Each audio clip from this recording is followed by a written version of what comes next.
ఇంకేంటంటే 38వ number bit ఇది బిట్టేసుకొని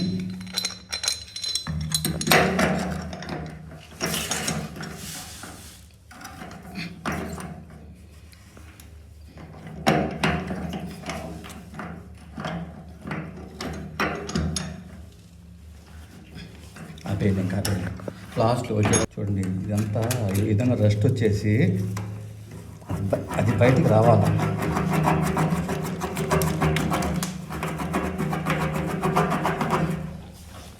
ఇది ఇందుకు చెడిపోయింది అసలు, చూడండి స్టక్ అయిపోయింది ఇదంతా. దీనివల్ల ఇంకా సాల్ట్ ఫామ్ అయిపోయి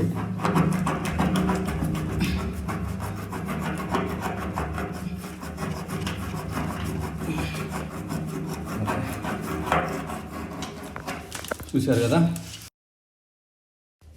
ఈ విధంగా అంతా రస్ట్ వచ్చేసి ఇది పోయింది. ఇది పోయి షార్ట్ అయ్యి ట్రిప్ అయిపోతూ ఉంది. ఇది కొత్తది, ఇప్పుడు పాత తీసేటప్పుడు కొత్తది వేయాలా. ఇది ఖచ్చితంగా ఓరింగ్ ఉంటుంది. ఈ ఓరింగ్ వేయకుండా పెట్టామనుకోండి, ఈ విధంగా ఓరింగ్ ఉంటుంది. ఈ ఓరింగ్ వేయకుండా పెడితే మళ్ళీ వాటర్ లీక్ అయిపోద్ది. చూడండి, ఇది ఇలా పెట్టేసి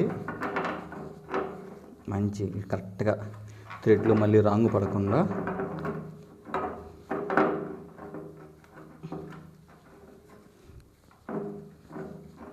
టైట్, థ్రెడ్లు రాంగు పడకుండా టైట్ చేసుకోవాలి.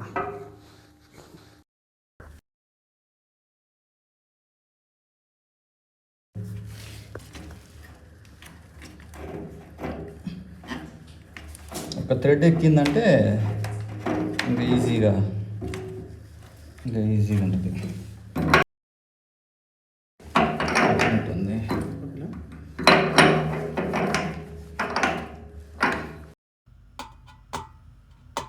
ఆ విధంగా గట్టిగా టైట్ చేసుకోవాలి.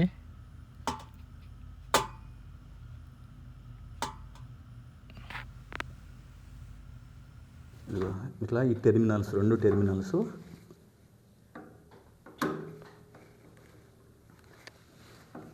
పెట్టి గట్టిగా టైట్ చేసేయాలి. కొంచెం కొంచెం పెట్టకూడదు, పూర్తిగా టైట్ చేసేస్తే ఓకే. లాస్ట్లో ఈ సేఫ్టీ క్యాప్ ఉంది కదా, ఆ సేఫ్టీ క్యాప్ని పెట్టేసి మంచిగా ఇట్లా పైన కింద రెండింటికి 2 ఇట్లా ఉంటాయి, స్క్రూస్ వేసేసుకోవాలి. ఓకే, అది వర్క్ అయిపోయింది, ఫినిష్. బాయ్.